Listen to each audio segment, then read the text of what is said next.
There are truths that the eyes can't see, truths that only exist in the space between sounds, in the dead of night.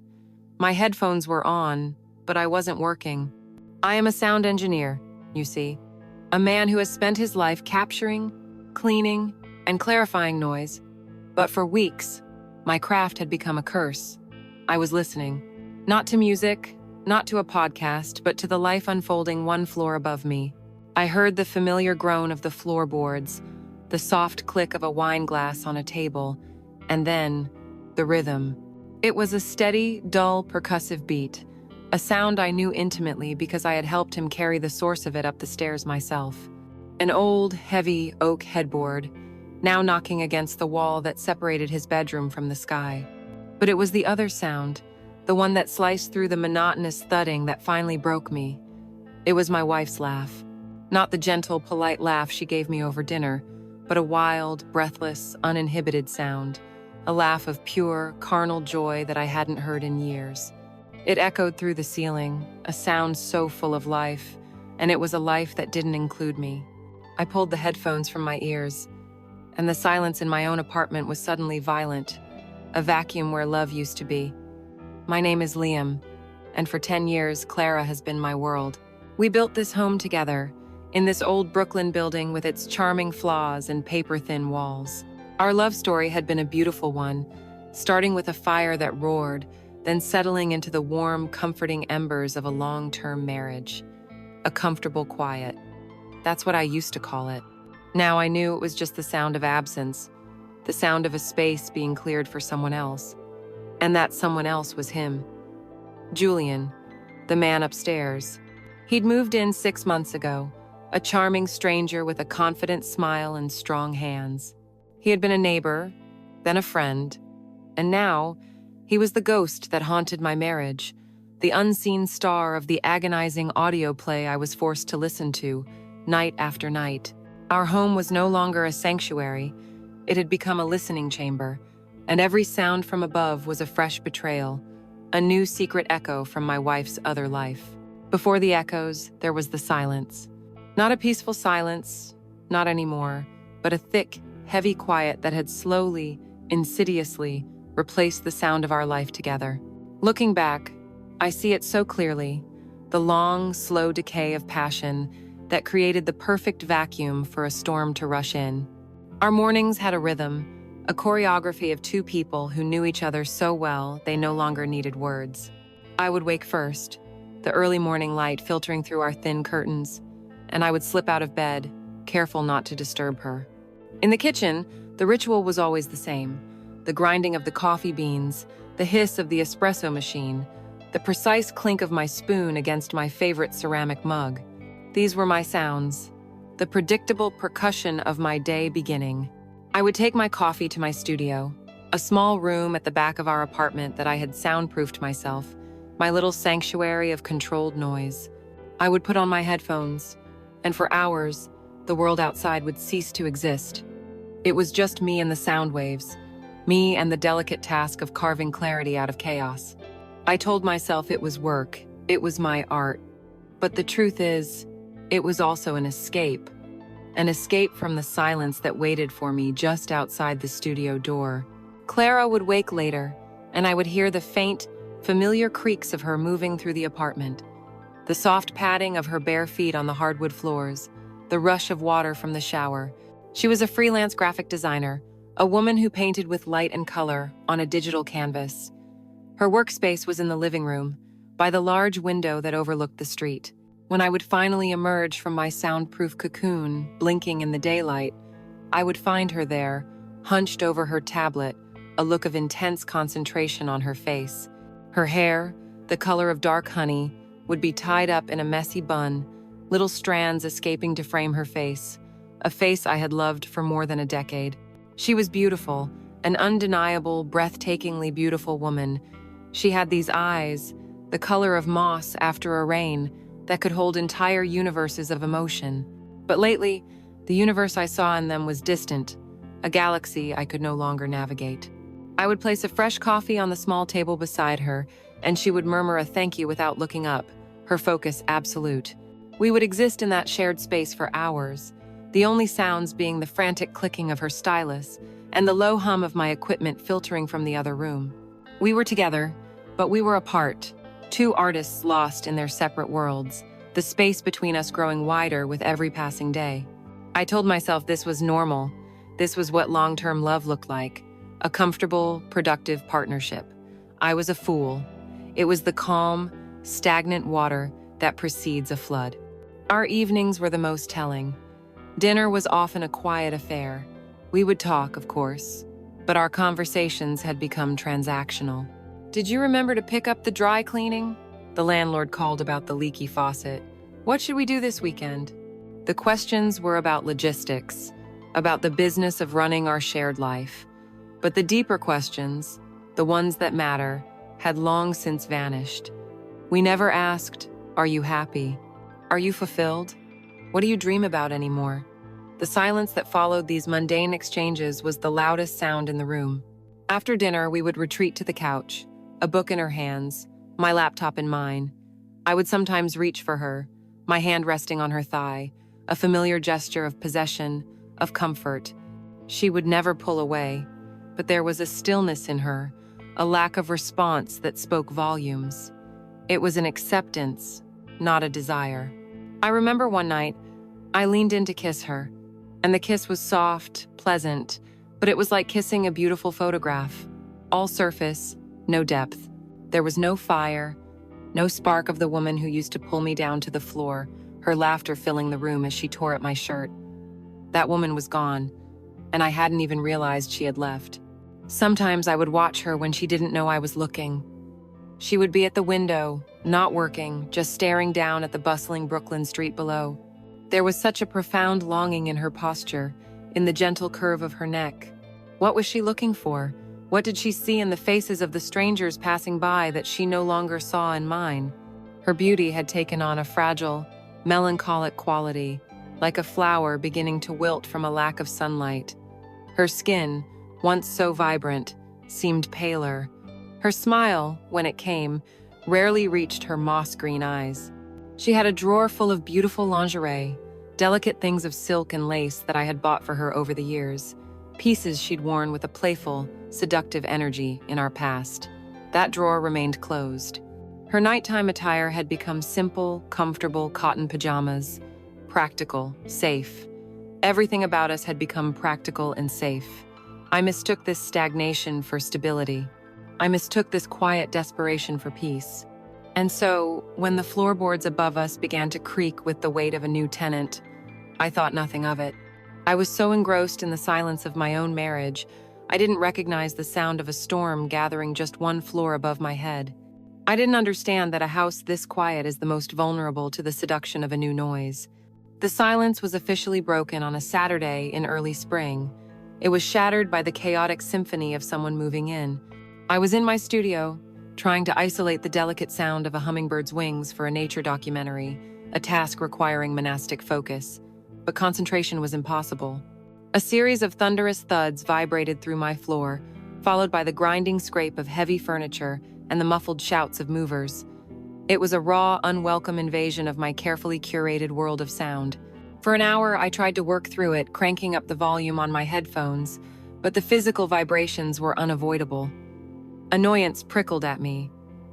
This wasn't just noise, it was an assault. Finally, giving up, I pulled off my headphones and walked into the living room. Clara was at her desk by the window, but she wasn't working. She was staring up at the ceiling, a strange, unreadable expression on her face. It wasn't annoyance, it was curiosity, anticipation. The commotion in the hallway drew me to our front door. Two burly movers were sweating and swearing, trying and failing to pivot a large, dark piece of wood around the tight corner of the stairwell. And directing them, with a calm but firm voice, was him, Julian. I didn't know his name yet, but I saw him. He was wearing a simple gray t-shirt, dark with sweat across his chest and back, that clung to a physique built by deliberate, consistent effort. He had broad shoulders, and the kind of functional, powerful arms that don't come from a gym so much as from actually using them. His hair was dark and cut short, and when he turned, I saw a face that was handsome in a rugged, unassuming way. He wasn't smiling, his brow was furrowed in concentration. "Lift your end higher, Mike," he said, his voice a deep, easy baritone. "We need to clear the railing." The mover grunted. The piece of wood scraped against the wall, leaving a fresh white scar, and Julian let out a sigh of frustration. He saw me standing in my doorway. "Sorry about all the noise," he said, his voice apologetic but not weak. "We're almost done with the big stuff." That's when I did the thing I will regret for the rest of my life. I stepped forward. "Looks heavy," I said. "Need a hand?" My role as a good neighbor kicked in. That automatic, socially programmed impulse. A smile finally broke through his frustration, and it transformed his face, making him seem younger, more approachable. "Man, if you wouldn't mind," he said. "This is the last beast." My headboard. I think the guys who built this building didn't anticipate furniture, so I grabbed the lower end. The wood was solid oak, heavy and unyielding in my hands, which were more accustomed to the delicate sliders of a mixing board. Julian took the other end, and together, we began to wrestle the beast up the final few stairs. I could feel the heat radiating from him, smell the clean scent of his sweat. We worked in a coordinated rhythm, our bodies moving in tandem. He was surprisingly light on his feet for a man his size, moving with a grace that spoke of a deep connection to his own body. He was all solid presence, all physical energy, a stark contrast to me, a man who lived mostly in his head, in a world of abstract frequencies. As we finally maneuvered it into his apartment, setting it down with a deep thud against the far wall, he clapped me on the shoulder. "I owe you one," he said, breathing a little heavily. "Seriously." "Thank you." And that's when Clara appeared. It was as if she had been waiting for her cue. She stood in the doorway of his new, empty apartment, holding 2 steaming mugs. "I figured you guys could use this," she said, and the change was instantaneous. The woman standing there was not the quiet, preoccupied artist I lived with. It was as if someone had turned up the color saturation on her. She stood a little taller, her shoulders back, a gesture that subtly pushed her chest forward. The messy bun was gone. Her dark honey hair was down, framing her face, and her smile. It was a dazzling, full-wattage smile that I hadn't seen in years, a smile that radiated warmth and a kind of playful, feminine awareness. It was aimed directly at Julian. I watched as his eyes took her in, a quick, appreciative glance that traveled from her face, down her body, and back up again. It wasn't lecherous, not at all. It was simply the look of a man seeing a beautiful woman and acknowledging it without artifice. "Wow," he said, his own smile widening as he took a mug from her. "My first day here and I already have the best neighbor in New York. I'm Julian." "Clara," she said, and the way she said her own name sounded different, more musical. "And this is my husband, Liam." She gestured to me, almost as an afterthought. Julian nodded to me, still smiling. "Liam the lifesaver," he said. I just gave a small, tight smile back. I felt suddenly out of place, a black and white photograph in their vibrant, full-color scene. They chatted for a few moments, about the neighborhood, about the apartment. I watched the way Clara's eyes kept flicking to his arms, the way she laughed, a genuine, throaty laugh, at something he said that wasn't particularly funny. I watched the way he held her gaze just a second too long. There was a current in the air, a low hum of energy that I, the sound engineer, could feel in my bones. It was the frequency of attraction, pure and simple. When we finally returned to our apartment, the silence felt different. It was no longer empty. It was filled with the memory of her laughter, a sound that hadn't been for me. "He seems nice," Clara said, her back to me as she rinsed the mugs. "Yeah," I replied, watching her. "He does." But what I was thinking was, I just helped carry another man's bed into the room where he is going to sleep with my wife. It was a crazy, paranoid thought, and I buried it immediately. But it had been there. A single, discordant note in the quiet of our lives, a note that I would soon learn was not an anomaly, but the beginning of a whole new, terrible song. The weeks following Julian's arrival settled into a new kind of normal. His presence became a part of the building's sonic architecture. I learned the rhythm of his life through my ceiling. I knew he was an early riser from the solid, deliberate thuds of weights hitting the floor around 6 a.m. I knew he often cooked late from the faint smell of garlic and olive oil that would drift down in the evenings. His music, usually a mix of instrumental hip-hop or old soul, would provide a low, thrumming bass line to my afternoons. These sounds were just data, ambient noise that I cataloged and filed away. I told myself it meant nothing. It was easy to rationalize, to explain away the cold knot that had formed in my stomach the day he moved in. He was a new neighbor. Clara was being friendly. I was a husband who was becoming paranoid and possessive. I repeated these things to myself like a mantra, a shield against the intuition I refused to trust. The encounters started small, so small that to even call them encounters felt like an exaggeration. They were just moments, brief intersections in the geometry of our daily lives. I would be coming home, and I'd see them by the mailboxes in the lobby. The conversation would stop for a moment as I approached, then resume, looping me in with a polite but superficial inclusion. They'd be talking about a new coffee shop, or the notoriously unreliable G-train. It was all perfectly innocent, perfectly plausible. Yet, I couldn't shake the feeling that I was interrupting something, that the conversation I was walking into was a public version of a more private one that had just ended. I noticed how Clara's body language shifted in his presence. Around me, she had developed a kind of comfortable slump, the posture of a person who no longer feels the need to perform. With Julian, her spine would straighten, her gestures would become more animated, her hands fluttering as she spoke. She was performing, and the performance was effortless, because it was for a new audience. One afternoon, I was in my studio when the doorbell rang. It was Julian, holding a handful of paint swatches. Clara answered. I kept my door ajar, listening. Sorry to bother you, he said, his voice a warm baritone that carried easily. My designer friend bailed on me. You've got an artist's eye, Clara. Which of these blues doesn't scream depressed bachelor? It was a perfect excuse, a masterfully crafted line that was both a compliment and a plea for help. It was flattering, and it was harmless. She laughed, that brighter, fuller laugh. Let me see, she said. Oh, definitely not that one. Unless you want to feel like you're living inside a bruise. I heard her step out into the hallway. The conversation continued for 10, then 15 minutes. I sat in my chair, staring at the complex waveforms on my monitor, but all I could hear was the simple, melodic cadence of their voices, a duet in the hallway. I felt a hot surge of something ugly and unfamiliar. It was jealousy, sharp and acidic. I was angry at him for his easy confidence, angry at her for responding to it, but mostly, I was angry at myself for feeling this way, for being the suspicious husband listening behind a closed door.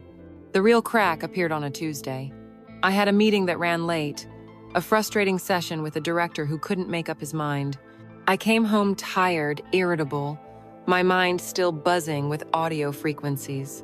As I climbed the last flight of stairs to our floor, I heard them before I saw them. I heard his low laugh, and I heard Clara's response, a sound that was light and airy, like a bell. I rounded the corner, and the sight stopped me dead in my tracks. They were standing in the hallway, bathed in the dim yellow light of the overhead fixture. Julian was leaning against his doorframe, one hand in his pocket, the other gesturing as he spoke. He was relaxed, utterly at ease. Clara was standing in front of him, closer than necessary, her head tilted up to look at him. She was holding a book to her chest, but her full attention was on him, her face completely absorbed, glowing with an energy I hadn't seen directed at me in a very long time. The air between them was thick, charged. It was a private world, a bubble of intimacy created in a public hallway, and I was on the outside. They didn't see me for a long moment. They were so lost in their conversation, in each other, that the world outside of that bubble had simply ceased to exist.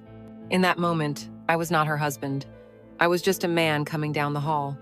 An interruption. When Clara's eyes finally flicked towards me, she flinched. It was a tiny, almost imperceptible movement, but I saw it. The light in her eyes dimmed. The smile on her face tightened into something more polite, more socially acceptable. The bubble popped. Liam, she said, her voice a little too bright. You're home. Julian straightened up from the doorframe, the easy confidence replaced by a more neutral, neighborly demeanor. Hey, man, he said, giving me a nod. I just looked at them, my briefcase suddenly feeling incredibly heavy in my hand. What's going on? I asked, my voice flat. Oh, nothing, Clara said quickly, clutching the book tighter. Julian was just telling me about this book. He thought I might like it. It was a plausible lie, but a lie nonetheless. The real conversation was not about the book. The book was just a prop. The real conversation had been in their eyes, in their proximity, in the energy that had been humming between them before I showed up and grounded the current. I walked past them to our door, fumbling for my keys. The short distance felt like a mile. "Okay," I said. "Well, I'm exhausted." It was a dismissal, and we all knew it. Back inside our apartment, the silence was deafening. I dropped my briefcase by the door, the thud echoing the one in my chest. Clara followed me in, closing the door softly behind her. "He was just being friendly, Liam," she said to my back. I turned to face her, and I saw the defensiveness in her eyes, the slight quiver in her lip. And I knew it wasn't about the book, or the paint swatches, or the conversations in the lobby. It was about this need to explain, this need to defend what should have been innocent. A crack had formed in the foundation of our marriage, and for the first time, I was terrified that I could see right through it, to a future I didn't want to imagine. And I could hear, faintly, the sound of my own world beginning to fall apart. The aftermath of the hallway incident was not a fiery confrontation, but a cold war. The crack I had seen that night didn't heal over. Instead, it splintered. Fine. Invisible fractures spreading through every corner of our life together. Clara erected a wall of cheerful denial, acting as if nothing was wrong. Her determined normalcy, a gaslighting of my own intuition. She would ask about my day with a bright, brittle tone that never quite reached her eyes. She would suggest movies to watch, meals to cook, all the mundane scaffolding of a healthy relationship, but the structure itself was hollow, and I, for my part, retreated. I didn't have proof, only a gut-deep certainty that felt like poison in my veins. To accuse her without evidence would make me the villain, the jealous, controlling husband. And so, I said nothing, and the silence in our apartment grew teeth. The battlefront of this Cold War was a small, glowing rectangle of glass and metal. Her phone. It had always been a part of our lives, a tool for work and connection, but it transformed into something else entirely. It became her confidant, her escape pod, and the locked gate to her secret world.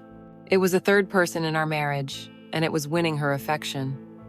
I, the audio expert, became obsessed with the new sounds it introduced into our home.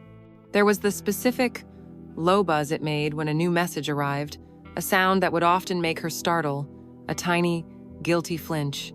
Then there was the soft, almost inaudible swoosh of her thumb moving across the screen, sending a reply into the ether. These were the sounds of her infidelity, the quiet soundtrack to my unraveling. Her body language around the device was a study in subterfuge. She would sit on the couch, angled away from me, the phone cradled in her lap, shielded from my view. A small, private smile would touch her lips as she read something, a smile of genuine amusement and intimacy that I hadn't elicited from her in months. If I moved, if I even shifted my weight on the cushions, the smile would vanish, the screen would go dark, and the phone would be placed face down on the table with practiced casualness. The transition was seamless, but I saw it every time. It was a constant, low-grade performance of innocence. In bed, she would lie on her side, facing away from me, the screen casting a pale, bluish glow on her face, illuminating her features in a way that made her look like a stranger. The light from her phone was the only thing that filled the inches of cold space between us. What secrets were shared in that blue light? What jokes, what confessions, what promises were being typed out by the thumbs of the woman I loved, just a breath away from me in the dark? The temptation to just take it, to grab the phone and demand to see, was a physical ache.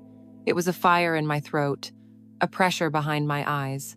But I never did, because I understood that the moment I did that, our marriage, whatever was left of it, would be officially over. It was an active violation that could never be undone. If I was wrong, I would have irreparably broken her trust, proven myself to be the monster I feared I was becoming. And if I was right, I would have to look at the words, the evidence of my replacement, and I didn't know if I had the strength to survive that. So I remained paralyzed in this purgatory of suspicion, a detective with only circumstantial evidence, torturing myself with possibilities. I would lie awake, listening to the sound of her breathing, and wonder, is she thinking about him right now? Is she rereading their last conversation in her mind? The man upstairs became more than a neighbor. He became a phantom who lived not just in the apartment above, but inside my head, inside my marriage. I started to conduct my own pathetic, silent investigation. I noticed the texting escalated whenever I was safely enclosed in my studio. The one time I came out unexpectedly to get a glass of water, I saw her through the crack in the door, laughing, actually laughing out loud at her phone. The moment my shadow fell across the threshold, her face fell, the laugh dying in her throat. The phone was flipped over in a panic. "Everything okay?" I asked, my voice strained. "Yes, fine," she snapped, her defensiveness a flare of confirmation. "Just a funny video a friend sent me." A friend. The word was so generic, so bland, a lie designed to be as uninteresting as possible. But I knew the joy on her face had been too specific, too personal for a random funny video. That joy was for him. The emotional affair, this constant stream of intimacy being poured into her phone, drained all the life from our actual relationship. Our conversations became purely functional. Our sex life, which had dwindled to a monthly mechanical act, ceased to exist entirely. She was always tired, always had a headache, always had an early morning. Her body was present, but her desire, her energy, her very essence was being siphoned away, pixel by pixel, text by text, to the man upstairs. He was getting the best of her wit, her humor, her vulnerability, her attention, while I was left with the empty shell. I was married to a ghost who inhabited the body of my wife. I realized then that betrayal isn't just about sex. It's not just about broken vows. It's about the theft of intimacy. It's the knowledge that the person sleeping next to you is sharing their real, authentic self with someone else, and all you get are the leftovers. I didn't need to see the messages. I didn't need to hear a confession. I knew, with the chilling certainty of a man listening to his own heartbreak, that I had already lost her. The physical act was now just a formality, a final, brutal detail in a story of betrayal that had already been written. The emotional affair was the long, slow poisoning of our marriage. The physical transgression was the blade that finally severed its soul. I wasn't there, of course. I have no photograph, no recording of the event. But the mind of a betrayed man is a powerful and perverse projector. It takes the smallest clues, a misplaced glass, the faint, alien scent of another man's cologne on a sofa cushion, a new and haunted look in his wife's eyes, and it constructs the scene with horrifying clarity. I have directed this movie in my head 1,000 times, a silent, sickening film that plays on a loop in the dark theater of my insomnia, and it always begins with a lie. It was a Thursday. I had a late session at the main studio downtown, mastering a new album. It was a legitimate, unavoidable work commitment, one I had told Clara about for a week. The perfect opportunity.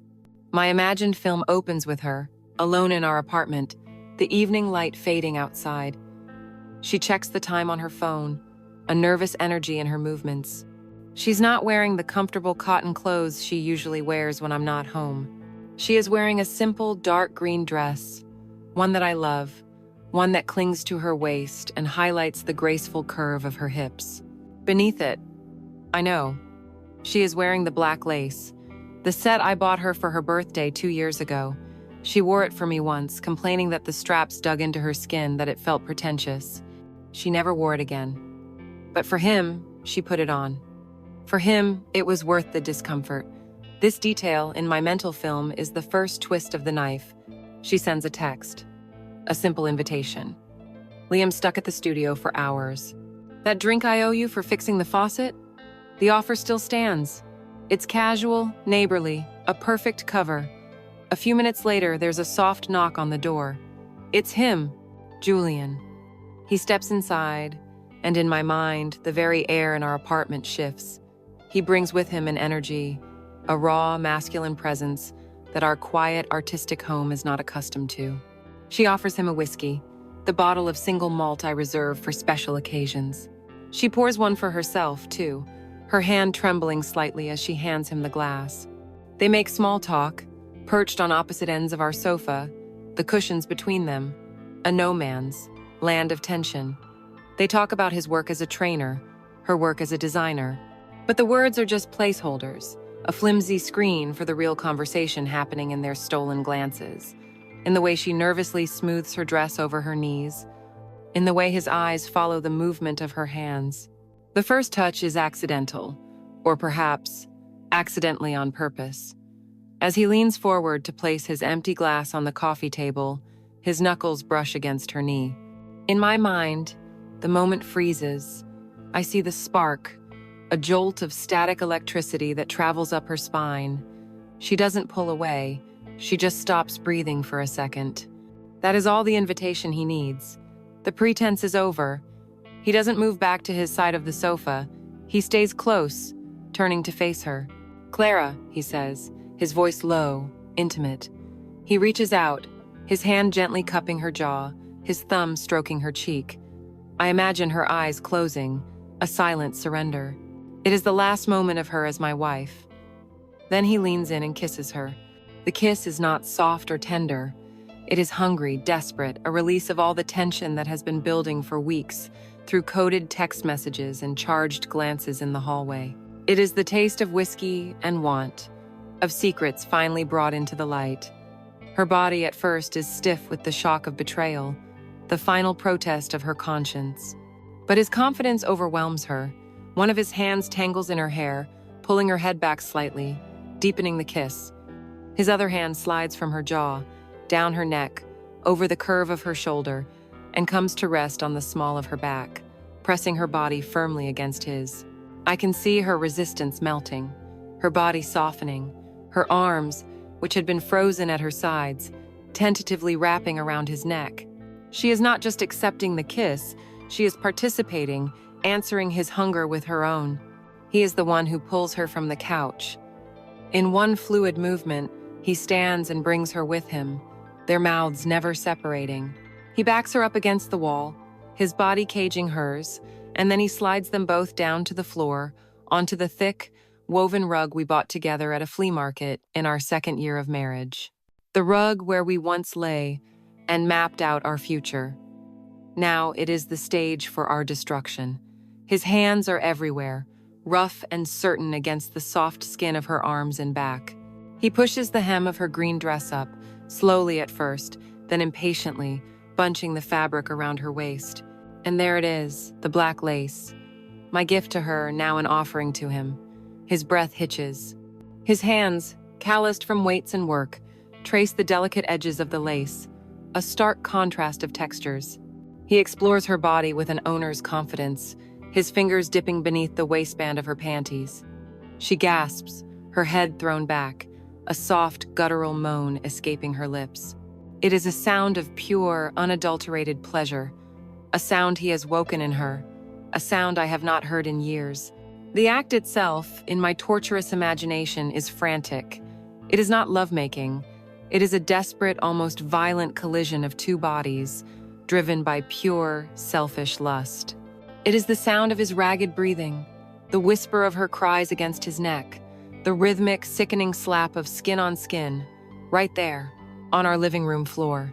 It is fast, and it is messy, and it is a complete and utter violation of everything we had ever built together. When it is over, they lie tangled for a moment in the wreckage, the air thick with the smell of sex and whiskey. Then, the reality crashes down. He pulls away, suddenly an awkward stranger in our home. He gets dressed quickly, murmuring something I can't imagine, and then he is gone, leaving the door slightly ajar behind him. And my movie always ends with the same static shot. Clara, alone, sitting on our living room floor. Her green dress is still bunched around her waist, her hair a mess, her face flushed and stained with tears of either ecstasy or guilt. I will never know. She is a stranger in the ruins of our home, a home that will never, ever feel clean again. When I finally came home that Thursday night, the album mastered and my ears ringing with fatigue, the apartment was quiet. Too quiet. A floor lamp cast a soft, lonely glow across the living room. Two empty whiskey glasses sat on the coffee table, a silent testament to a conversation I was not a part of. The air was thick with something I couldn't name, a lingering energy that felt alien and electric. It was the smell of a secret. Clara was already in bed, her back to my side, her breathing deep and even. I knew, with the instinct of a husband who has slept next to the same woman for 10 years, that she was feigning sleep. Her stillness was too perfect, too rigid. I undressed in the dark, the familiar room feeling suddenly hostile, the shadows hiding new and terrible meanings. As I slipped into bed, the sheets on her side felt strangely cool, and I was certain that she had only just gotten into them moments before I arrived. I lay there for hours, a statue of a husband, listening to the sound of her fake sleep and the loud, frantic beating of my own broken heart. The days that followed were a masterclass in psychological warfare. Clara was transformed, split into two distinct and contradictory people who took turns inhabiting her body. The first was the penitent wife. This version of Clara was desperate to atone, to paper over the gaping wound she had inflicted on our marriage with frantic acts of affection. She would wake up early to make me elaborate breakfasts, things like pancakes from scratch or a perfect omelet, things she hadn't done since the first year we were together. She would greet me at the door when I came back from an errand, kissing me with a fervor that felt more like a desperate apology than genuine passion. She would touch me constantly, a hand on my arm as I worked, her fingers tracing patterns on my back as we sat in silence. But her touch felt like a lie. It was cold, a calculated performance of intimacy designed to soothe her own conscience, not to connect with me. It was the work of a criminal returning to the scene of the crime, trying to rearrange the furniture to prove nothing had happened. I accepted these gestures with a quiet numbness, allowing her to perform her penance, because a part of me, a dark and resentful part, wanted her to squirm in her guilt. But then, just as I would start to get used to the cloying sweetness of the penitent wife, the other Clara would emerge. This was the exhilarated woman. This Clara was radiant, vibrant, alive with a secret energy. She glowed. There was a new light in her eyes, a fresh bloom of color in her cheeks. She started humming to herself as she moved through the apartment, old songs from her college days. She took a sudden, intense interest in her appearance. New clothes began to appear in her closet. She bought a new shade of red lipstick, a bold, confident color that was nothing like her usual muted tones. She wore her hair down more often, and I would watch her brush it in front of the mirror, a small, knowing smile on her face. She was beautiful, more beautiful than she had been in years, and it was agonizing. I was watching my wife blossom, but I was not the sun providing the light. I was merely the soil she was preparing to leave behind. This radiant, happy stranger was the cruelest ghost of all, a living embodiment of all the joy and passion I was no longer capable of giving her. Her happiness was a mirror reflecting my own failure. With this new, bifurcated personality came the lies. They started small, but soon became a constant, corrosive drip in our daily life. "I need some air. Going for a long walk," she would say, her running shoes already on, but her walks never seemed to take her past the front door of our building. They took her up one flight of stairs. 20 minutes later, I would hear the faint, rhythmic creak of his headboard, the sound I now knew so well. It was a sound that vibrated down through the floorboards and into the marrow of my bones. "I'm meeting Sarah for coffee," she'd announce, grabbing her purse. I knew for a fact that Sarah, her best friend, was in Chicago for the week visiting her sister. When she'd return 2 hours later, flushed and bright-eyed, I wouldn't say a word. I would just nod, a silent, complicit partner in her deception. My silence was my weakness. I knew that if I called her on a single lie, the entire fragile structure of our life would collapse, and I was a coward, terrified of what I would find in the rubble. So I let her lie, and with each lie I accepted, I felt a piece of my own soul chip away. Our home, our sanctuary, became a stage. We were two actors in a terrible play, and we both knew our lines. Her lines were filled with excuses and false affection. Mine were filled with a hollow, grunting acceptance. The tension was suffocating. I became a forensic investigator in my own life, hyper-vigilant to every detail. I cataloged every long pause in her speech, every time she angled her phone away from me, every faint scent of his soap that clung to her skin when she came back from a walk. The stress began to eat at me from the inside out. Sleep was a luxury I could no longer afford. Food tasted like ash in my mouth. I would sit in my studio for hours, staring at sound waves on a screen, unable to process any of it. The man who made his living by listening could no longer stand the sound of his own life. The pain was so constant it became a part of me, a low-frequency hum beneath the surface of everything. I was living with a stranger who looked like my wife, slept in my bed, and used my coffee mugs, all while her heart, her body, and her soul were being given away, one floor above me. The betrayal was no longer a single event that had happened on a Thursday night. It was the air we breathed. It was the silence between our words. It was the chilling, undeniable truth of our marriage. The work trip was a 2-day conference in Chicago. A necessary evil, I told myself. A chance to network, to secure new projects. But I knew what it really was. It was a test I was certain our marriage would fail. As I sat in the sterile, air-conditioned chill of my hotel room, looking out at a cityscape that wasn't mine, my mind was not on the presentation I was due to give. My mind was over 1,000 miles away, in Brooklyn. It was in our apartment, and then, inevitably, it was one floor up. Distance is no cure for a haunted mind. It is merely a larger, emptier stage for the ghosts to perform. And as I stared at my own pale reflection in the hotel window, the projector in my head whirred to life and began its feature presentation. My film begins with her, after she gets off the phone with me. I had called to say goodnight. Our conversation stilted and brief, filled with the usual lies.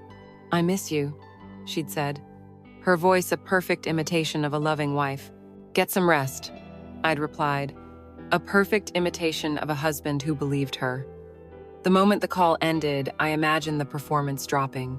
The sad, lonely wife vanishes, and in her place, the exhilarated woman emerges. There is a palpable sense of anticipation in her movements as she prepares for her date. She showers, and I imagine her taking extra care, using the expensive scented soap we never touch. She stands before her closet, not grabbing the first comfortable thing she sees, but carefully selecting her armor for the evening. She chooses a dark blue dress, a soft silk-like material that falls just above her knees, a dress she bought a few weeks ago and had not yet worn for me. It is an outfit for a lover. Then, the ritual at the mirror, the careful application of makeup, defining those moss-green eyes, adding a touch of color to her lips. She lets her dark honey hair down, brushing it until it shines, a final spritz of perfume at her throat, behind her ears. She is not just getting ready, she is transforming. She is shedding the skin of Clara, the wife, and becoming Clara, the woman, a woman filled with a thrilling, illicit purpose. The final act of preparation is the most symbolic. She walks to our front door, locks it from the inside, and then, instead of leaving, she walks to the stairwell inside our building. She ascends. Each step is a deliberate move away from me, away from our life, and toward him. Inside his apartment, the scene is set for seduction. In my mind, he is prepared for her. The harsh overhead lights are off, replaced by the warm glow of a lamp in the corner. Music is playing, something low and sultry, maybe a smoky jazz saxophone. A bottle of red wine is open on the counter, 2 glasses waiting. This is not the frantic, guilty fumbling on our living room floor. This is a rendezvous. This is deliberate. He greets her at the door with a slow, confident smile. He kisses her, a long, deep kiss of familiarity and possession, his hand already sliding down the curve of her back. There is no hesitation this time, no resistance. This is what she wants. This is where she wants to be. They drink wine, curled on his sofa, their bodies constantly touching, a leg draped over his arm securely around her shoulders. He makes her laugh, that full, uninhibited laugh that is now reserved only for him. Then, he begins to undress her. It is a slow, reverent act of worship that I can only imagine with agonizing detail. His fingers find the zipper on her blue dress, pulling it down slowly, revealing the smooth, pale skin of her back. He peels the dress from her shoulders, letting it pool around her feet on the floor. She is left in nothing but the black lace I know so well. His gaze, in my imagination, is one of pure adoration. He would have admired the delicate line of her collarbone, the way the dim light caught the curve of her shoulders. His hands would have traced the intricate patterns of the lace over her stomach before moving upwards to cup her breasts. I can see them, full and white in the dim light, the nipples hardening under his touch. He would have bent his head, his mouth closing over one, and I can hear her sharp intake of breath, her fingers tangling in his hair, pulling him closer. He would have explored every inch of her body with his hands and his mouth, mapping her like a new and beautiful country. He would have appreciated the narrowness of her waist, the gentle swell of her stomach, the full round curve of her hips and buttocks. He would have discovered all the secret places that I, in my comfortable familiarity, had begun to take for granted. He carries her to his bedroom, to the bed with the solid oak headboard, and there he makes love to her. This is not the quick, frantic release of their first encounter. This is a long, slow exploration of pleasure. I imagine them moving together, a languid, confident dance. Her, on top of him, in control, her back arched, her hair falling around her face, her moans open and free. Him, taking her from behind, his hands gripping her hips, setting a deep, primal rhythm, her cries muffled by the pillows. He would learn the exact pitch of her pleasure, the way her body clenches around the length and thickness of him, the slick heat of her welcoming his every thrust. In my mind, I hear it all. I hear the sounds of their bodies moving together, a wet, intimate rhythm. I hear her cries escalating from soft gasps to unrestrained shouts of ecstasy at her climax, sounds she never ever made with me. Sounds of a woman utterly and completely lost in sensation. The most painful part of my mental film is the afterglow. There is no awkward scramble for clothes, no hurried exit. I imagine them lying tangled in the sheets, their bodies damp with sweat. They are talking, their voices low and intimate. They are laughing softly. They are comfortable. They are connected. He is not just her lover. He is becoming her friend, her confidant. He has taken my place. And as I sit in my cold hotel room, 1,000 miles away, the vision is so clear, so vivid, that I can almost feel it. I can feel the vibration of that oak headboard against the wall. I can feel the phantom weight of their bodies in the room above my own empty home. And I understand that distance is no protection. I am right there with them, a silent, invisible spectator to the slow, beautiful, and excruciating murder of my own heart. Returning from Chicago was like stepping from one bad dream into another, more vivid one. When I walked through the door of our apartment, the air was stale with a week's worth of unspoken words. Clara greeted me with a hug that felt both desperate and hollow, the hug of a person trying to convince both me and herself that everything was normal. But I could see the trip had changed her. The glow I had noticed before was now a steady, confident radiance. The secret exhilaration had settled in her bones, giving her a new kind of poise, a new ownership of her own body. She looked at me, but her eyes seemed to be focused on a point just behind my head, as if she were seeing the memory of him. I saw it all, and my internal projector, the one that had tormented me in the hotel room, finally switched off. I no longer needed to imagine what was happening. I decided, in that moment, that I would simply know. My studio, once my sanctuary, became my surveillance post. My soundproofing, once designed to keep the world out, was now repurposed to bring a very specific part of the world in. I had a pair of highly sensitive condenser microphones, tools I used to capture the most delicate of acoustic performances. One evening, after Clara had given me a chaste peck on the cheek and said she was going to bed early with a book, I waited. I listened to her footsteps, the familiar creak of our bedroom floor. Then, 5 minutes later, I heard the soft click of our front door and the light, quick footsteps ascending the stairs. She wasn't going to bed. She was going to him. That was the moment my last thread of denial snapped. I took one of the microphones and placed it on a stand, positioning its diaphragm as close to the ceiling as possible, right below where I knew his bedroom was located. I ran the cable back into my studio, plugged it into my mixing board, and put on my professional-grade headphones. I pushed the gain slider up, and the world of my enemy, the world of my wife's secret life, came rushing into my ears with devastating fidelity. My personal hell had found its soundtrack. My talent, the ear I had spent a lifetime training, became my torturer. I began to learn their life through its soundscape. I could distinguish their footsteps with perfect accuracy. His were a solid, heavy tread, the sound of a man grounded in his own physical power. Hers, which I had always known as a light, thoughtful shuffle in our own home, had a new quality when she was upstairs. They were quicker, more energetic, the sound of a woman moving with purpose towards her desire. I learned the sound of their conversations. The microphone couldn't deliver perfect clarity. The words were often muffled, a low murmur of frequencies. But I could analyze the cadence. I could hear the rhythm of their intimacy. I could hear the long, comfortable silences, punctuated by the low rumble of his voice, followed by the high, silvery chime of her laughter.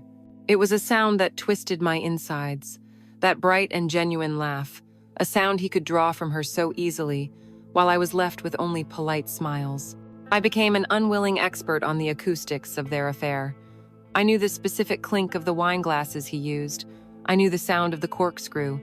I learned to recognize the soft, sultry jazz music he played for her, and I would sit in the dark, my heart pounding in time with the walking bass line, a rhythm that underscored my own humiliation. And then there were the sounds of the bed.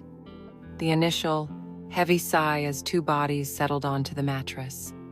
The slow, rhythmic creaking of the floorboards as they began to move. And the sound of the headboard. That solid oak headboard I had helped carry. It had its own unique voice. A low, percussive thudding. I, the sound engineer, would analyze it with a sickening, detached precision.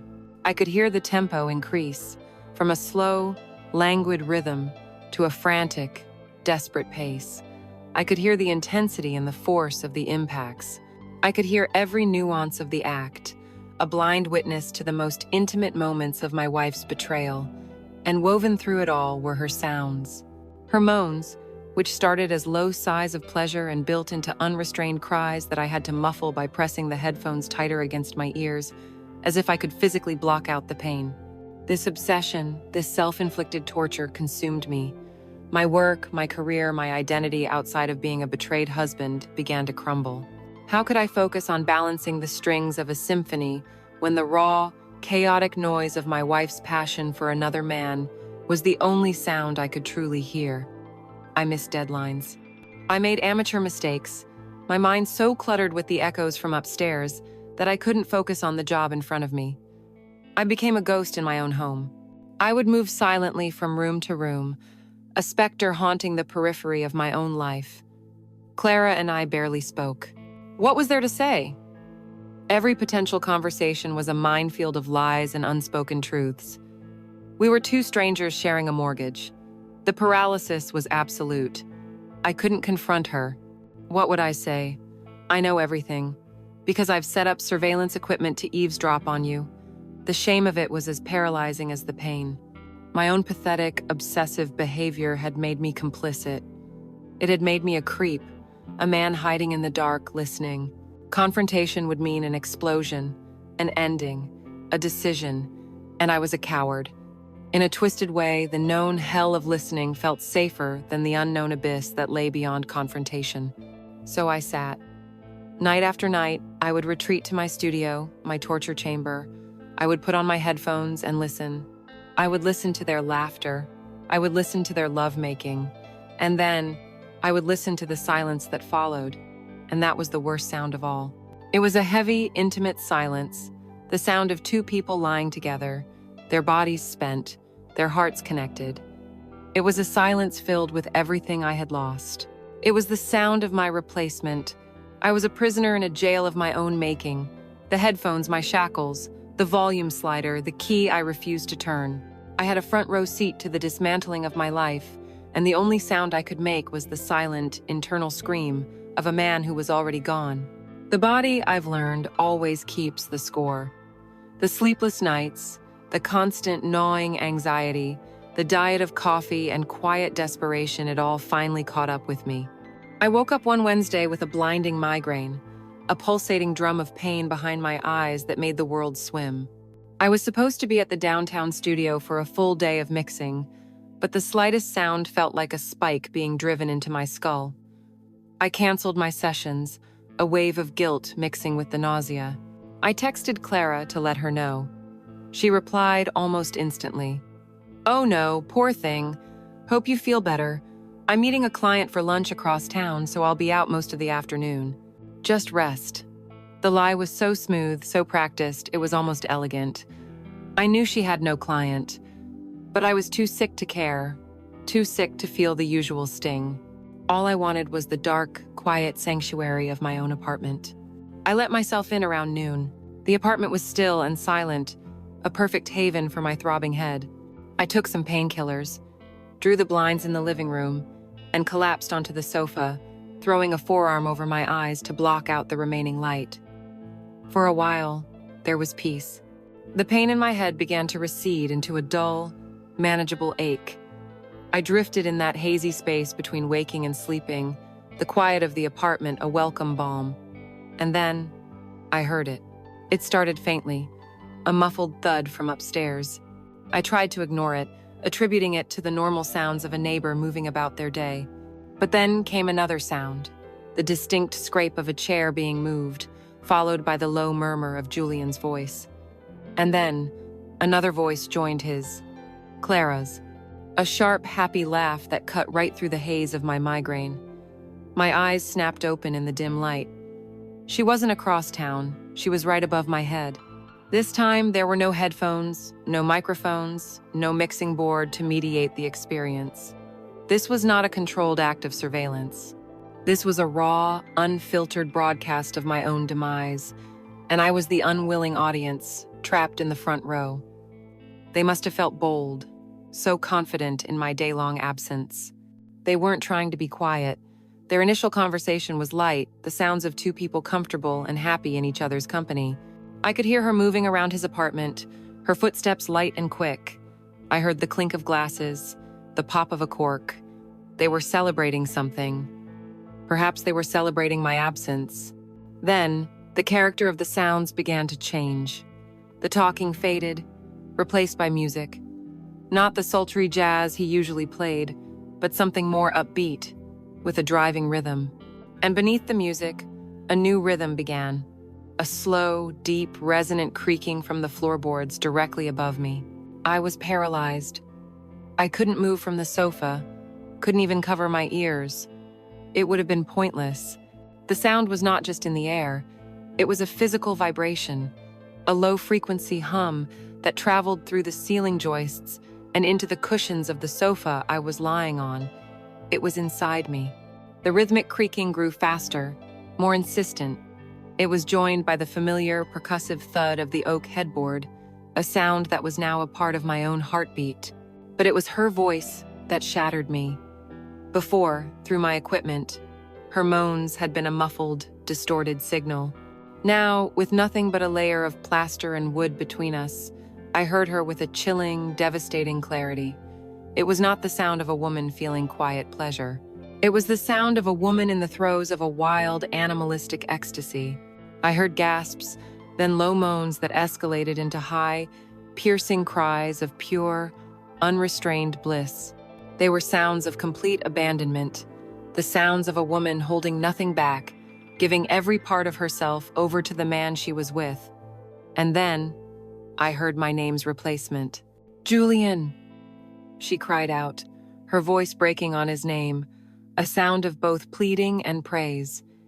Hearing his name from her lips, in that moment of ultimate intimacy, was a physical blow. The air left my lungs. The pain in my head exploded into a white-hot nova. It felt as if the sound had become a physical object, a spike driving down through the ceiling and into my brain. I could hear him, too. His low grunts of effort, his own words of encouragement. "That's it, Clara." Yes, his voice thick with lust. They were so lost in their own world of sensation, so brazen in their pleasure, that I, the husband lying broken just a few feet below, had ceased to exist. I was nothing. My pain, my love, my entire history with her was irrelevant, erased by the sheer overwhelming force of their present tense desire. The symphony of my humiliation built to its crescendo. The rhythm of the headboard became a frantic, desperate pounding. Her cries became a continuous, breathless scream of climax, a sound so raw and primal it barely seemed human. It was the sound of her soul leaving her body. It was the sound of my world ending. And then, as suddenly as it began, it stopped. The silence that fell was absolute, a ringing, deafening void that was 1,000 times more painful than the noise it replaced. In that silence, I could hear their ragged, gasping breaths. I could hear the soft, exhausted sigh of the mattress. I could hear the entire, sordid story. I lay on the sofa, unmoving, for how long I don't know. The physical pain of my migraine was gone, replaced by a profound, hollow numbness. I was a crater, a man who had been hollowed out by sound. The echoes from upstairs were no longer just a metaphor for my suspicion. They were a literal, physical trauma that had been inflicted upon me. The knowledge was no longer an intellectual burden. It was a scar carved directly onto my heart. I was no longer a man wondering if his wife was cheating. I was a man who had been forced to bear witness to the full, glorious, and devastating extent of her passion for another man. And the only question left in the ringing silence was, what does a ghost do next? After the crescendo, there was the void. The ringing in my ears faded, replaced by a silence so profound, it felt like a pressure change, like the world had lost its atmosphere. I remained on the sofa, a fossil frozen in a layer of grief. My body was numb, but my senses were preternaturally sharp. I was no longer a passive victim of the sounds. I was a predator, waiting. My migraine was a distant memory, burned away by the white-hot furnace of certainty. I listened. I heard the low murmur of their voices resume, the intimate sounds of the afterglow. I heard the squeak of his shower turning on, then off. Time stretched and warped. An hour could have been a minute. Then, I heard what I was waiting for. The sound of his front door opening, then closing gently. His solid, heavy footsteps descending the stairs, each one a nail in the coffin of my marriage. He was gone. Now, I waited for her. The silence from upstairs continued for another 20 minutes. What was she doing up there? Tidying up? Lying in his bed, basking in the scent of him on the sheets? The speculation no longer felt like torture. It felt like collecting data for a final report. Then, a new sound. Her footsteps, moving across his floor towards the door, the sound of his lock turning. Her footsteps in the hallway, now slower, more thoughtful. And then, the sound that made the fine hairs on my arms stand up. The sound of her key sliding into the lock of our front door. My door. The sound was obscene, a violation. The door opened and she stepped inside, bringing with her the smell of his soap and the lingering aura of their shared pleasure. She didn't see me at first. I was a lump of shadow on the sofa in the dimly lit room. She closed the door softly behind her, a small, contented smile on her lips. She was glowing, radiant with a satisfaction that was so profound it was almost a physical light. In that moment, seeing her so completely happy, so utterly fulfilled by another man, the last vestiges of my love for her died. They were replaced by something cold, hard, and immaculately calm. She turned from the door, perhaps expecting an empty apartment, and finally saw me. Her body jolted as if struck by lightning. The contented smile vanished, her jaw going slack. The radiance was extinguished, replaced by the pale, sickly pallor of pure panic. "Liam," she breathed, her voice a reedy whisper. "Oh my God, what are you doing home?" "I thought, your migraine." The lies began to tumble out, the automatic, frantic scramble for an excuse, for a foothold in a reality that was rapidly crumbling beneath her feet. I didn't let her finish. I sat up slowly, every movement deliberate, and swung my legs to the floor. I didn't raise my voice. I didn't need to. I looked directly at her, and for the first time in months, I felt no pain, no jealousy, only a vast, empty clarity. "Sound is a funny thing, Clara," I began, my voice even almost conversational. It was the tone I used to explain a technical concept to a client. She just stared at me, her eyes wide with terror, her mind unable to process the calm in my voice. It travels through solid objects at different speeds depending on their density, I continued, as if giving a lecture. The floor joists between this apartment and his, for example. They're old pine, soft wood. They carry vibrations well. You can hear footsteps, muffled voices, but it's hard to get detail. I stood up and took a slow step towards her. She flinched and took a step back, her hand flying to her throat. But a headboard, I said, my voice dropping a fraction, becoming more intimate, more chilling. A headboard made of solid oak. That's a different story. It's a dense wood. When it strikes a plaster wall, it creates a very specific percussive frequency, a low, dull thud. It's a very clean sound acoustically, almost like a kick drum in a recording studio. I saw the recognition dawning in her eyes, the horror of understanding where this was going. Her breathing became shallow, ragged. The rhythm today was impressive, I went on, my voice devoid of any emotion. It started around 12:45, a fairly steady tempo, maybe 60 beats per minute, a slow build. Then, after about 20 minutes, it accelerated, peaked at around 140, I'd say. Very energetic, very passionate. I took another step. She was trapped between me and the door. Tears were now streaming down her face, silent, terrified tears. She was shaking her head, a mute, desperate plea for me to stop, but I was merciless. I had been force-fed the soundtrack of her betrayal for months. It was her turn to listen, but the human voice is always the most revealing frequency, I said, my voice now barely a whisper, forcing her to lean in, to hear every single devastating word. Every voice has its own unique sonic signature, and yours, Clara, your voice is capable of producing some remarkable harmonics, especially when you're happy, when you're truly, completely letting go. The sound quality is so much clearer without headphones.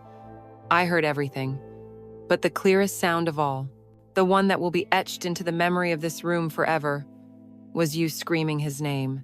That was it. That was the final blow. The name. A guttural sob was torn from her throat, a sound of absolute ruin. Her legs gave out, and she didn't just sink to the floor, she collapsed, folding in on herself like a building being demolished. She landed in a heap by the door, her body racked with violent, silent sobs, her face buried in her hands. The performance was over. The lies were gone. The confident, radiant woman who had walked through the door just moments before was gone. All that was left was this broken, wretched thing on our floor. I stood over her for a long moment, feeling nothing. Not pity, not rage, not even satisfaction. I just felt empty. I had finally spoken the truth out loud, and in doing so had confirmed the death of our world. The tense, crackling silence of the past few months was gone. It had been replaced by a new silence, a heavy, profound, and permanent silence. The silence of a tomb. There is no script for what comes after the world ends. In the movies, there is shouting, there are thrown objects, there is a dramatic exit and the slamming of a door. In my living room, there was only the sound of a woman weeping on the floor, and then a profound and bottomless silence. I did not help her up. I did not scream at her. I did not offer a single word of comfort or rage. I simply looked down at the shattered remains of the woman I had once loved, and I felt nothing at all. A vast, cold, peaceful emptiness. I turned, walked into my studio, and gently closed the door, leaving her alone with the truth. The days that followed were lived in that new silence. It was a physical presence in the apartment, heavier than air, thicker than water. We became two ghosts, haunting the same set of rooms, moving around each other with the careful, silent choreography of strangers who have witnessed the same unspeakable horror. The two Claras, the penitent wife and the exhilarated woman, were both gone. In their place was a hollowed-out shell. Her eyes were permanently red-rimmed and swollen. She moved slowly, shuffling from room to room, her body curved inwards as if protecting herself from a blow that had already landed. She didn't work. She didn't eat. She just existed, a specter of grief and shame. I would find her sometimes, just standing in the middle of a room, staring at nothing, lost. There was a part of me that recognized her pain as something monumental, but I couldn't access any pity for her. It was like watching a tragedy unfold behind a thick pane of soundproof glass. I saw the emotion, but I could no longer feel its frequency. I, on the other hand, became ruthlessly functional. I got up every morning. I made coffee for one. I sat at my desk and answered emails. I organized my sound files. I was a machine performing the tasks of a life that was no longer mine. We never spoke of what happened. We never spoke of what would happen next. The questions of separation, of divorce, of who would move out, hung in the air, too enormous and too terrible to be voiced.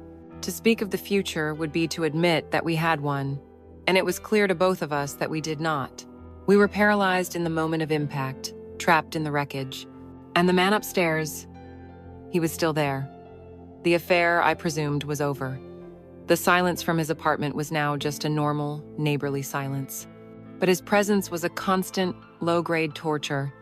I would hear his footsteps in the morning as he got ready for work. I would hear the bass line of his music in the evenings. Each mundane sound was a reminder, a fresh twist of the knife. He was able to just go on living his life, a life he had briefly merged with mine, with such catastrophic consequences. He was the victor. He had tasted the forbidden fruit and simply walked away, leaving the garden in ruins behind him. He was a permanent fixture in my sky, a dark star whose gravity would forever pull at the tides of my memory. It's been months now. Nothing has changed, and yet everything is different. We still live in the same apartment. We still sleep in the same bed, a vast Arctic expanse of mattress between us. We are masters of avoidance, two planets held in a delicate, decaying orbit by the gravitational pull of a shared past. But the story does not end with a decision, with a slammed door, with a resolution. It ends, for me, in the quiet of the night. I find myself sitting here, on the sofa, long after she has retreated to the bedroom. I don't turn on the lights. I just sit in the dark and I listen. I listen to the hum of the refrigerator. I listen to the groan of the building's old pipes. I listen to the distant wail of a siren cutting through the Brooklyn night. These are the normal sounds, the sounds of a world that continues to spin, oblivious to the small death that occurred in this apartment. But then, I'll hear it, a sound from upstairs. It's never anything dramatic, a muffled cough, the sound of a glass being set on a table, the soft, familiar creak of a floorboard as he walks across his room. And in that instant, my heart seizes. My breath catches in my throat. The emptiness is momentarily filled with a hot, electric dread. For a split second, I am back in the hell of it. The obsessive listener, the husband being driven mad by sound. The feeling passes, of course. It's just the neighbor. It's just a noise. But it is in these moments that I understand the true and lasting nature of the wound. The affair is over. The lies have stopped. But the echoes are permanent. Julian, the man upstairs, has burned his sonic signature into my brain. Every random sound from above will forever be a potential ghost, a potential reminder of what I heard, of what she did. He has tainted silence itself for me. My home is no longer a sanctuary. It is a memorial. It is a listening post. And I am its eternal watchman, a man sentenced to a lifetime of sitting in the dark, forever listening for the echoes of a love that was stolen, one floor above my head.